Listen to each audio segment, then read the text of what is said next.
तो जय हिंद एवरीवन। जैसे जैसे एनडीए का एग्जाम पास आता है वैसे वैसे दिल की धड़कनें बढ़ती जाती हैं, लेकिन वहीं कहीं ना कहीं जो 12th क्लास के बच्चे हैं जो इस बार बोर्ड्स देने के बाद 12th पास हो चुके हैं, अब उनके दिमाग में ये आ रहा है कि हम कैसे एनडीए की प्रिपरेशन स्टार्ट करें, हमारे सामने क्या क्या अपॉर्चुनिटीज़ हैं। तो हाँ, आपके सामने अपॉर्चुनिटीज़ की कतार लगी हुई है। जैसे जैसे ही आपने क्लास 12th पास किया तो आपका जो टारगेट होना चाहिए दैट इज सितंबर 14 में आपका होगा 2025 के सेकेंड इनटेक एनडीए का एग्जाम, जिसमें आप हूबहू पूरे एलिजिबल हैं, चाहे आप किसी भी स्ट्रीम से हो, चाहे आप कॉमर्स से हो, चाहे आप आर्ट्स से हो, बायोलॉजी सेक्शन से हो या मैथ सेक्शन से हैं, आप एनडीए के पेपर में एलिजिबल हैं। अब बात करते हैं कि क्या मैम कैसे प्रिपरेशन स्टार्ट करें, क्योंकि हमें तो समय कम मिल रहा है। कहीं ना कहीं अप्रैल स्टार्ट हो गया और अप्रैल से सितंबर तक का जो समय है इसको हम कैसे टैकल अप करें ताकि हम आराम से अपने गोल को टारगेट कर सकें। तो बच्चों ध्यान से सुनना, क्लास 12th करने के बाद आपके दिमाग में एक प्रैक्टिकलिटी आ जाती है। कहीं ना कहीं आपने 11th और 12th का सिलेबस कंप्लीट किया है। जैसे हम 11th और 12th बोलते हैं तो एनडीए का थोड़ा सा माइंडसेट समझने की कोशिश करिए कि 11th जब भी आप एनडीए का पेपर देते हैं तो क्लास 11 से अप्रॉक्सीमेट 55 to 60% क्वेश्चन आते हैं। वही अगर हम क्लास 12th की बात करें तो 40 to 45% क्वेश्चन जो होते हैं वो क्लास 12 से आते हैं, राइट। अब इसका फायदा आप कैसे उठा सकते हैं? पहली बात तो आपको घबराना नहीं है, आपको कमांड करना है पहले अपने इस 40 to 45% वाले सेक्शन में, और उसके बाद आपको सिलेक्टिव चैप्टर्स पढ़ने हैं क्लास 11th के जो अच्छे खासे वेटेज वाले चैप्टर्स होंगे, लाइक ट्रिग्नोमेट्री है, फंक्शंस है, इसी के साथ साथ सीक्वेंस एंड सीरीज है। आप इन सारे चैप्टर्स पे अच्छा खासा फोकस अपना कर सकते हैं। यानी कि 6 महीने भी अगर कोई बहुत अच्छे से डेडिकेटेड सिलेक्टिव चैप्टर्स पढ़ता है तो वो एक अच्छा खासा स्कोर कर सकता है। अब डर किस बात का लगता है?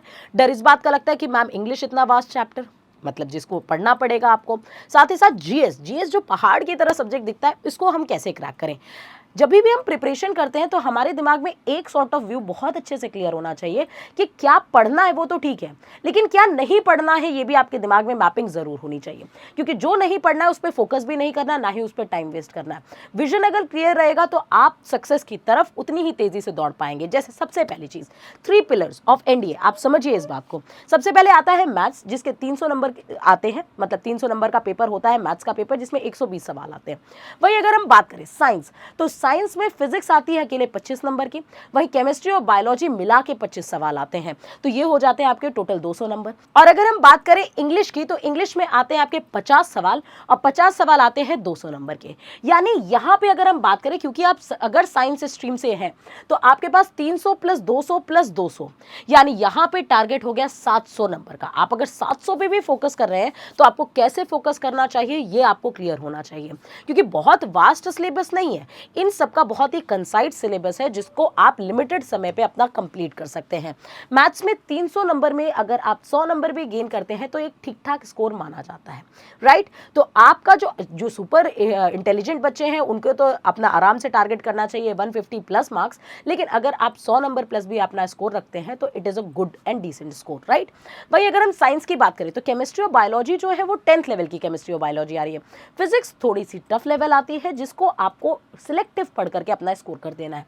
वही अगर हम इंग्लिश की बात करें तो इंग्लिश में आधा से ज्यादा खेल वोकैबुलरी का है, जिसमें अगर आपने एमकेसी की लेक्सिकन बुक पढ़ ली तो लेक्सिकन से बुक से कभी भी वोकैबुलरी बाहर जाती नहीं है।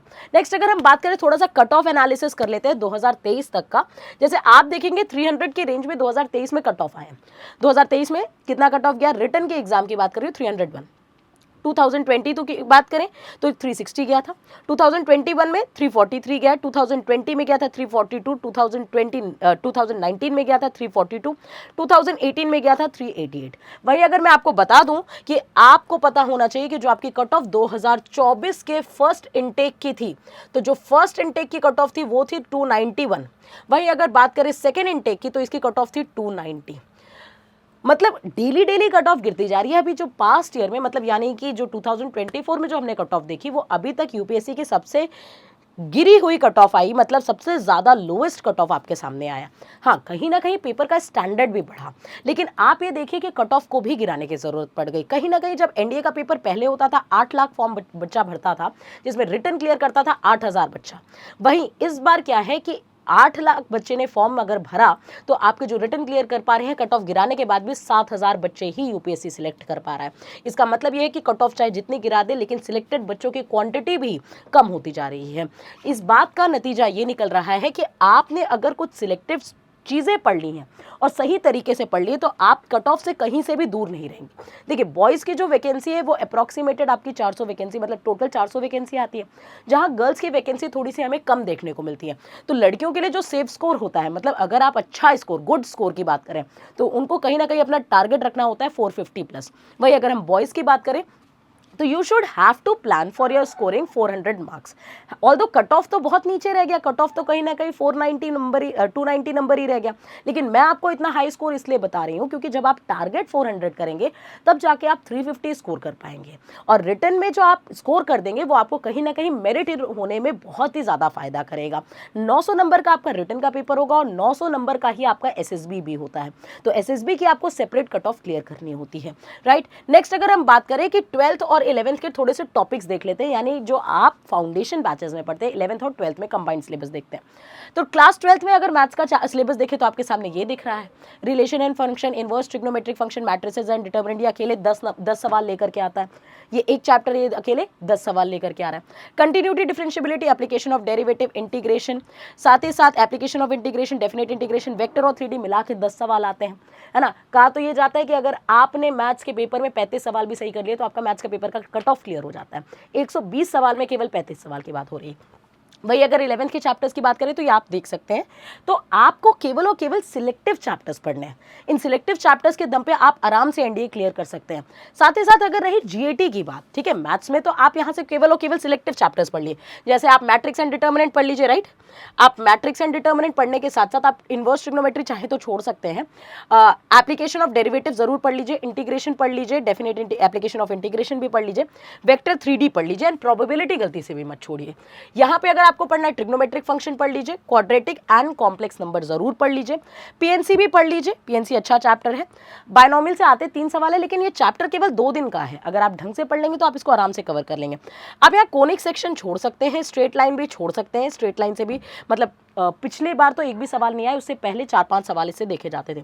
सीक्वेंस पढ़ लीजिए और स्टैटिस्टिक्स जरूर पढ़ लीजिए। अगर आपने इतना पढ़ लिया, और ये सिलेबस जो कवर किया जा सकता है मुश्किल से 4 महीने के अंदर कवर किया जा सकता है मैथ्स का, आपने बहुत स्लोली भी अगर पढ़ा, विद टाइम डेडिकेशन के साथ पढ़ा, तो आप आराम से कवर कर सकते हैं। तो ये चैप्टर आपके दिमाग में मैथ्स के लिए होने चाहिए। वहीं अगर हम जीएटी की बात करें तो जीएटी में ध्यान दीजिए कि आप साइंस को तो बिल्कुल मत छोड़ें, क्योंकि साइंस में जो केमिस्ट्री एंड बायोलॉजी है वो तो 10th क्लास की है और वो बहुत ही स्कोरिंग है। दैट मीन्स वहाँ से 100 नंबर आपके आराम से आ सकते हैं। रही बात फिजिक्स की, तो 100 नंबर में आपका टारगेट ये होना चाहिए कि हम कम से कम 25 सवाल में से 12 से 15 सवाल तो हम कर ही लें, राइट। वही अगर ज्योग्राफी की बात करें तो जीएस जिसमें आता है हिस्ट्री, पॉलिटी, इकोनॉमिक्स, ज्योग्राफी, तो उसमें भी सबसे ज़्यादा क्वेश्चन जो पूछे जाते हैं वो ज्योग्राफी सेक्शन से होते हैं, राइट। इसके अलावा अगर हम बात करें तो ज्योग्राफी सेक्शन से आपके अराउंड 80 क्वेश्चन, मतलब 80 मार्क्स यहाँ से बन जाएंगे, 20 क्वेश्चन के अप्रॉक्स आ रहे हैं। करंट अफेयर से 10 सवाल पूछे जाते हैं तो 40 नंबर वहाँ से आप बना सकते हैं। पॉलिटी जो है, पॉलिटी से भी अप्रॉक्सीमेट 8 से 10 सवाल, तो यहाँ से भी आप अच्छा खासा स्कोर कर सकते हैं। और ये थोड़े से प्रैक्टिकल सब्जेक्ट है, राइट, जिसको आप आम दुनिया में अपने होते हुए देख सकते हैं, जिसको आप आसानी से मेस्मराइज कर सकते हैं और आसानी से स्कोर भी कर सकते हैं। तो मुझे लगता है ये एक अच्छा तरीका है। बोर्ड्स में देखिए फिजिक्स, केमिस्ट्री, बायोलॉजी कहीं ना कहीं आप पढ़ते ही हैं। बायोलॉजी, क्योंकि केमिस्ट्री और बायोलॉजी 10th क्लास की है, तो वो तो आपके लिए स्कोरिंग हो ही जाता है। कहीं आर्ट्स वाले बच्चों को घबराना नहीं, क्योंकि आर्ट्स और कॉमर्स वाले बच्चों के लिए पॉलिटी, ज्योग्राफी और इंग्लिश एक ऐसा सब्जेक्ट है जो आपको अच्छा खासा पंप अप करके स्कोर दिला सकता है, और कॉमर्स और आर्ट्स वाले बच्चों ने भी अभी तक अच्छा खासा स्कोर करके दिखाया है। तो आप भी कर सकते हैं, लेकिन अगर आप लिमिटेड समय पे उस स्कोर को, उस तरीके को फॉलो कर रहे हैं और पढ़ रहे हैं सही तरीके से, तो और जो साइंस सेक्शन है उसके लिए तो परेशानी वाली बात है ही नहीं है, राइट। फिजिक्स में अगर हम बात करें मोशन, इलेक्ट्रिसिटी, साउंड और work, energy and power, gravitation and optics and I, ये थोड़ा सा ढंग से आप लोगों को पढ़ना है। केमिस्ट्री में बात करें तो फिजिकल, ऑर्गेनिक और इनऑर्गेनिक, ये तीनों सेक्शन अलग अलग हैं, लेकिन आपको 10th लेवल की ही केमिस्ट्री पढ़नी है फॉर एनडीए पर्पस, राइट।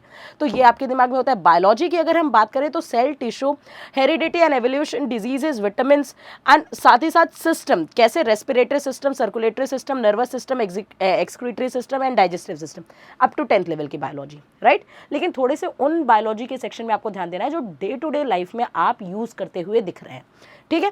और अगर आप चाहते हैं कि इस चीज़ के लिए आपको प्रॉपर गाइडेंस मिल जाए, मतलब एक ऐसे टीचर्स का सेट मिल जाए जो आपको ऑलरेडी बता दे कि क्या पढ़ना है, एक परफेक्ट नोट्स डेवलप करा के दे, साथ ही साथ उन क्वेश्चंस की प्रैक्टिस करा दे जो एग्जाम पेपर में दिखने ही वाले हैं, प्रीवियस ईयर क्वेश्चन के साथ साथ मिसलेनियस क्वेश्चंस। मतलब एक भरपूर इंफॉर्मेशन एक आपके पास ऐसी होनी चाहिए जो आपको हर एक लेवल पे गाइड करे और इस बार आपको श्योर शॉर्ट सिलेक्शन जरूर दिलाए। तो आपको ज्वाइन करना चाहिए अपना एनडीए का बैच 2025 के लिए। जिस एनडीए के बैच से आपको मिलेगी सफलता, जहां हर एक सब्जेक्ट का टीचर आपको कराएगा, अपने सब्जेक्ट में परफेक्ट गाइडेंस देगा और इस बार आपका एनडीए क्लियर जरूर कराएगा। कॉल करिए 9696330033 पे और अभी ही सारी इंक्वायरी लीजिए और अपनी प्री बुकिंग जरूर करा लीजिए। जय हिंद, जय भारत।